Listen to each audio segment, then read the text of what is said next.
नमस्कार सर, मेरा नाम राजू है। आज का टॉपिक ये है कि सिर्फ म्यूचुअल फंड से पैसा नहीं बनता है। इस टॉपिक में बात करते हैं राकेश झुनझुनवाला जी के पास। कहते हैं कि 10,000 रुपया मात्र था और उसको इन्वेस्ट करके 20,000 करोड़, 30,000 करोड़, 40,000 करोड़ तक पहुँच गए। मैं 20,000 करोड़ तक ही मानता हूँ। क्या यही बात सही है कि मात्र 10,000 रुपया इन्वेस्ट किया और ये इतना पैसा मार्केट में बढ़ने लगा? तो मानते हैं कि 10,000 रुपया था और हर 3 साल में पैसा मान लीजिए उनका डबल हो जाता था, हर 3 साल में, और कोई भी पैसा डूबा नहीं, मतलब नेगेटिव नहीं हुआ। जो भी पैसा डाला वो हर 3 साल में डबल होता गया। तो पहले यहाँ देखते हैं कि 3 साल में यदि डबल होता है, वन टाइम में गए हैं, 10,000 रुपया था उनके पास पहला और हर 3 साल में पैसा डबल हुआ, तो 26% के रेट से अगर पैसा बढ़ा होगा तो 10,000 का 20,000 हो गया। 26% का रिटर्न मिले तो 10,000 रुपया इन्वेस्ट करते हैं 3 साल में, 26% के रेट से वो 20,000 रुपया हो जाता है। पर 40 साल का टाइम था, वही 10,000 रुपया 40 साल तक उसी 26% के रेट से बढ़ता रहता, हर 3 साल में डबल होता जाता, तो 10,000 का वैल्यू होता इकाई, दहाई, सैकड़ा, हजार, 10,000, लाख, 10 लाख, करोड़, 10 करोड़ रुपया होता। उनके ज़िंदगी में यदि वही 10,000 रुपया होता, हर 3 साल में वही बढ़ते रहता, तो 10 करोड़ रुपया होता मार्केट के हिसाब से। पर उनके पास तो 20,000 करोड़, 30,000 करोड़, 40,000 करोड़ था। वो कैसे हो गया? तो वो इस तरह से हुआ। उनका पीछे कहानी सुनेंगे तो 5 लाख रुपया किसी से लिया और उनको कहा कि मैं आपका पैसा 10 लाख रुपया कर दूंगा 2 से 3 साल में, उसमें से 20% हमें दे देना या 10% हमें दे देना। तो उन्होंने सर्विस दिया, काम किया कुछ, तो वो जो पैसा आता गया उस पैसे को भी इन्वेस्ट करते गए। तो उनका फोकस अपने काम पे ज़्यादा था, ट्रेडिंग पे तो था ही था, इस काम पे भी फोकस काफ़ी ज़्यादा था। तो वहाँ से पैसा जनरेट कर करके, अपना खर्चा कर करके जो पैसा बचता था वो उसमें इन्वेस्ट करते गए। तो वो इस तरह से इन्वेस्ट करते गए तो जाके आज 20,000 करोड़, 30,000 करोड़ दिख रहा है। ठीक उसी तरह मुझे काफ़ी सारे इन्वेस्टर फ़ोन करते हैं कि मेरे पास 30 करोड़ रुपया का पोर्टफोलियो है। वो 30 करोड़ कैसे हो गया?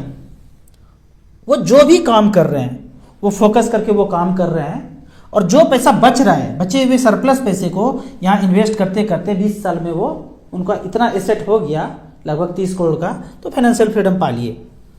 अब यहाँ पे जो लोग बोलते हैं ना, 90% लोग, 10% लोग के पास ये इतना पैसा होता है, बाकी जो 90% बोलेंगे ना, अपना घर है स्वर्ग से सुंदर, मतलब एक घर हो गया ना, उनको लगता है जिंदगी का सब कुछ पा लिए, बस एक घर हो जाए, हो गया। तो एक घर इस तरह से ड्यूटी 100 किलोमीटर दूर करते हैं, और घर जो है सपनों का घर, वो प्लॉट लेके बना लिया हो या डायरेक्ट फ्लैट में लेके उसमें रह रहे हो, तो घर जो है होम 100 किलोमीटर दूर है और ड्यूटी 100 किलोमीटर दूर है, आपस में 100 किलोमीटर का डिस्टेंस है। तो डेली आना जाना कर रहे हैं बेचारे, कार से, बाइक से 80 की स्पीड में डेली आना जाना कर रहे हैं। अब दूसरे टाइप का लोग हैं जिनका ड्यूटी और घर में डिस्टेंस 300 किलोमीटर है, तो बेचारा सप्ताह में 1 दिन आते हैं। अब तीसरे कैटेगरी का लोग हैं जिनके घर और ड्यूटी में डिफरेंस 1000 किलोमीटर का है, तो 3 महीने में 1 बार आते हैं। तो इस तरह से करके वो सपनों का घर परिवार से दूर है। ये नहीं बोलते हैं सपनों का घर तो ले लिया पर परिवार कहीं और है। एक एक्सक्यूज हमेशा समाज में सुनने को मिलता है कि बच्चों को पढ़ाने के लिए ना दिल्ली, बम्बई, कलकत्ता, मद्रास में घर ले लिए। सच में यही सही था। जब बच्चे 4वीं 5वीं में पढ़ते थे तभी आपने वो फ्लैट बुक किया था, प्लॉट बुक किया था दिल्ली, बम्बई, कलकत्ता, मद्रास में, और ये उस समय सोचा था कि 5 गुना, 10 गुना, 15 गुना हो जाएगा पैसा, तो हमको जो है पैसे के मामले में इतना ज़्यादा पैसा हो जाएगा कि हम फाइनेंशियल फ्रीडम पा लेंगे। सबका उद्देश्य यही होता है कि पैसा जमा किए या इन्वेस्ट किए तो इतना पैसा हो जाएगा। घर को इन्वेस्टमेंट सोच लेते लोग। इससे बड़ा मूर्खता कुछ नहीं है कि घर को इन्वेस्टमेंट समझ लेते हैं। आज जो घर खरीदा 10 लाख, 20 लाख, 50 लाख का, वो 500 करोड़ का हो जाए, कितना का भी हो जाए, उसको बेचेंगे जब तक नहीं, तब तक कैसे आपको फ़ायदा दे सकता है? कोई भी घर को बेचता ही नहीं है। अगर जिस घर में रह रहे हैं तो रह रहे हैं वहाँ, उसको बेचने का ख्याल नहीं आता है। तो ऐसा ही मन में आता है कि वो बढ़ जाएगा, बढ़ जाए, घट जाए, कुछ भी हो जाए, रहना उनको वही है। तो ये कहना ना, 90% लोग झूठ बोलते हैं कि बच्चों को पढ़ने के लिए वहाँ घर ले लिया। सब कुछ अपना क्या क्या रहा है, ठेकड़ा जो है बच्चों को फोड़ देते हैं कि तुम्हारे वजह से तो लिया था, नहीं तो क्या जरूरत था, गांव में रहते रह के देखो ना गांव में। पहले क्यों बोलना है, बच्चों को क्यों बोलना है? 1-2 साल रह के दिखा दीजिए बच्चों को कि आप गांव में रहते, लेकिन बच्चों को पढ़ाने के लिए दिल्ली, बम्बई, कलकत्ता, मद्रास आ गए, तो ये सच नहीं है। अब जो दूसरे कैटेगरी के लोग हैं ना, जो फाइनेंशियल फ्रीडम पा लेते हैं 10 साल, 12 साल, 15 साल, 20 साल में फाइनेंशियल फ्रीडम पा लेते हैं, उनका आप जर्नी देखेंगे तो पता चलेगा जहां पे ड्यूटी कर रहे हैं वहीं आसपास घर है, उनका आसपास घर है। फोकस करके अपना सारा फोकस जो है उनका काम पे है। मैं हमेशा अभी बोल रहा हूं इस वीडियो में कि म्यूचुअल फंड पैसा नहीं बनाता है। आपके बचे हुए पैसे को इन्वेस्ट करके उसमें थोड़ा सा ग्रोथ, थोड़ा सा गति मिल जाता है तो आपकी ज़िंदगी में 12-15 साल में 1 करोड़ रुपया हो सकता है। ये सोचेंगे कि सिर्फ म्यूचुअल फंड पैसा बना देगा तो नहीं बना सकता है। आपको अपने काम पे फोकस करना है और ये जो 80 के स्पीड में घर कहीं, ड्यूटी कहीं, उसको मिनिमाइज करना है। वो मिनिमाइज करेंगे तो काम आपका ज़्यादा अच्छा होने लगेगा। मैंने जो पीछे वीडियो बनाया कि रेंट पे रहना चाहिए, तो एक कमेंट आता है कि मर गया तो मर जाता फ्लैट खरीद के तो इंश्योरेंस हो जाता, और फ्लैट से में तो रहते ही, अगर हम मर गए तो इंश्योरेंस तो है ही फ्लैट का, ऐसे हो जाता। तो सबसे पहला काम तो यही करना है ना, फर्स्ट स्टेप सिक्योरिटी जो है फैमिली के लिए, कि पहला वो 50 लाख रुपए जमा कर लीजिए। अगर खुदा न खास्ता अचानक से ऊपर चले गए तो उस 50 लाख अगर कैश है पैसा, तो कोई ज़रूरी नहीं है फ्लैट में रहना है, शहर में रहना है। 5,000 रुपये कहीं पे रेंट ले लेंगे और 20,000 रुपये पर मंथ से जीवन यापन होने लगेगा। वो खाना जरूरी है, सपनों का महल जरूरी नहीं है। जब कुछ नहीं बचेगा, दुनिया ही उजड़ जाएगा, तो एक छोटा सा छत जो कि रेंट पे मिल जाएगा और 20,000 रुपये पर मंथ खाने के लिए चाहिए। बाकी धीरे धीरे टाइम बदलते जाएगा तो काम हो जाएगा।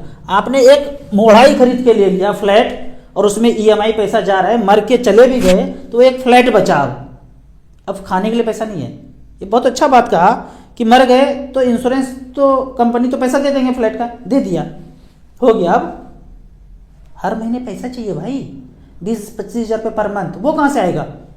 अगर तो उसका भी जुगाड़ कर लिया, जैसा कि मैंने कर लिया है, वो भी जुगाड़, 2 स्टैंड बाय सिक्योरिटी हो गया है। अब सोच रहा हूं कि फ्लैट लूंगा, यही तो बोलता हूं करने के लिए। पहले आप अपने लिए जी लीजिए, फैमिली के लिए जी लीजिए, उसके बाद पैसा बचता है तो फ्लैट खरीद लीजिए। रह ही रहे ना कहीं, मैं भी रह रहा हूं, अभी भी रेंट पे रह रहा हूं।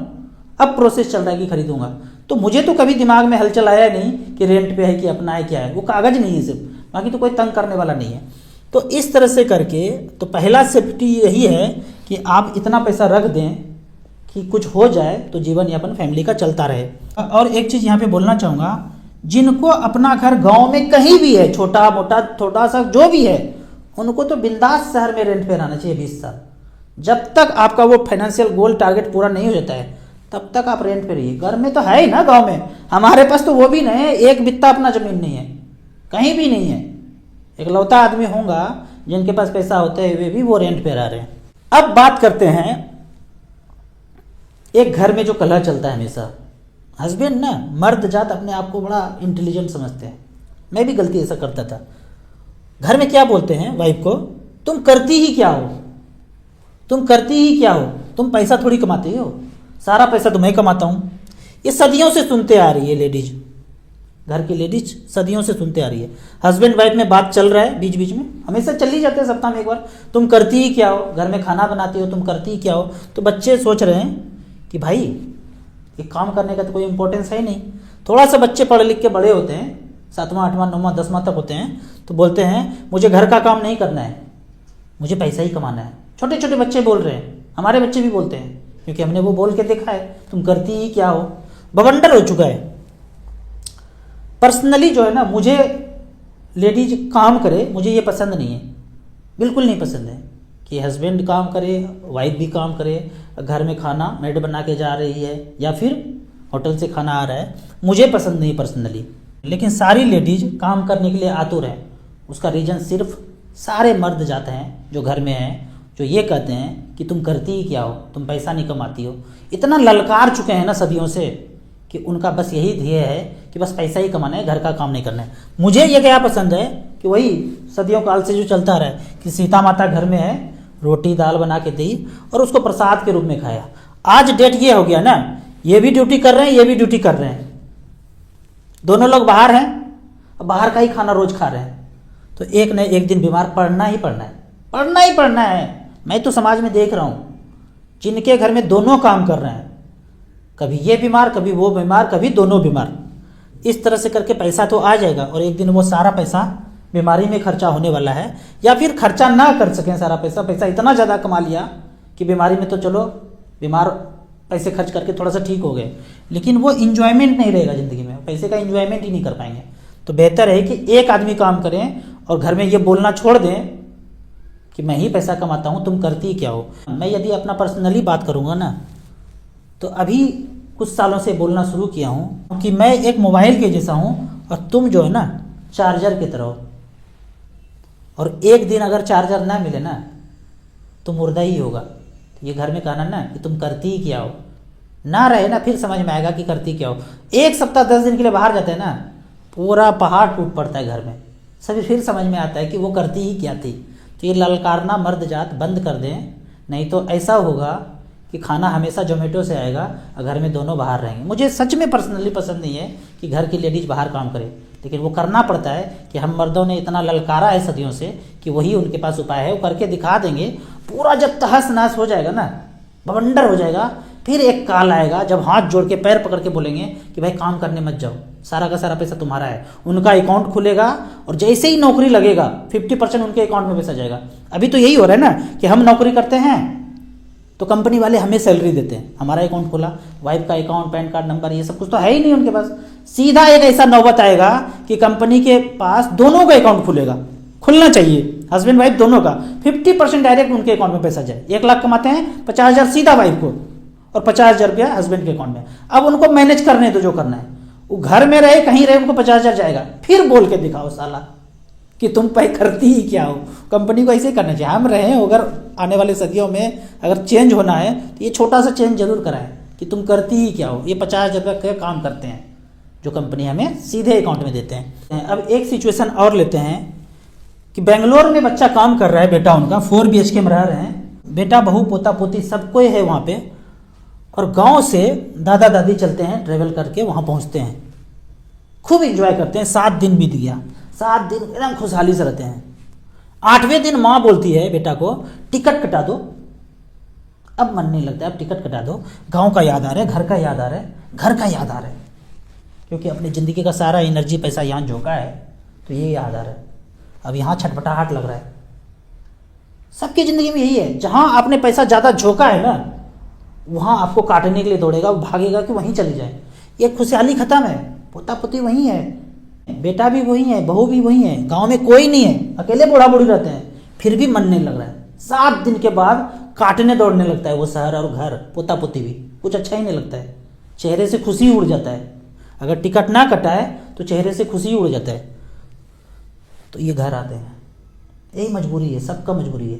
कोई नहीं रहना चाहता है बेटा बेटी के साथ, रखना भी चाहे, श्रवण कुमार बेटा है भी तो वो भी नहीं रहते हैं। क्यों?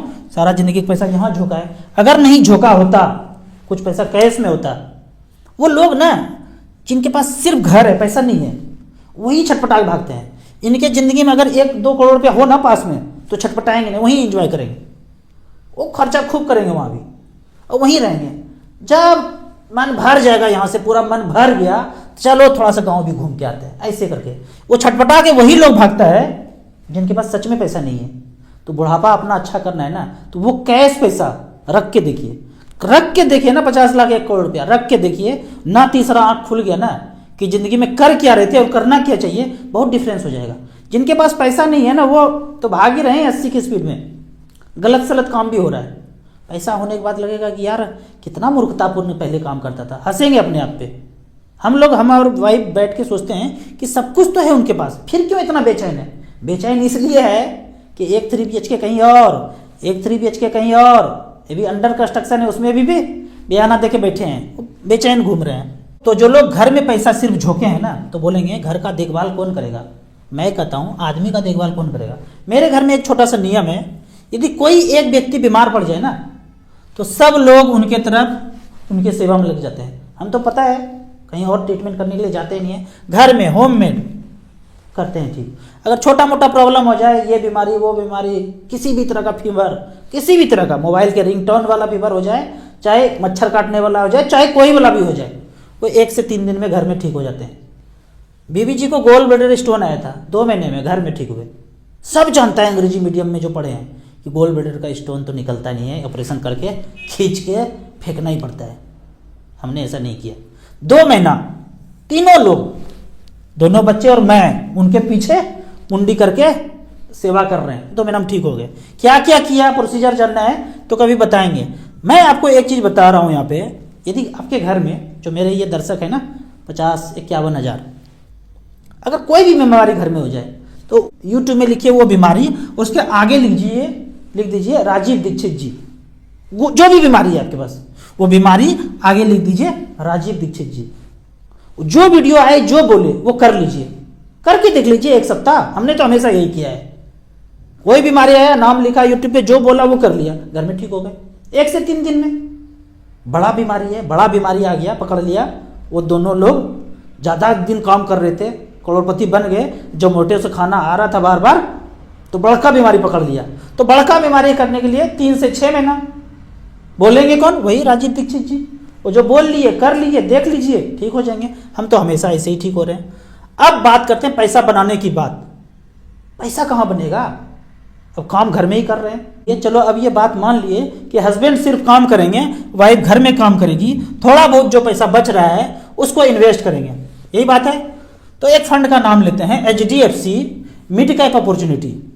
ये शुरू हुआ था 2007 से लेकर 2023 तक का ये रिकॉर्ड है। मात्र 3,000 रुपये पर मंथ जमा किया, 5,61,000 जमा हुआ है, 27,27,000 है। कितना परसेंट रिटर्न?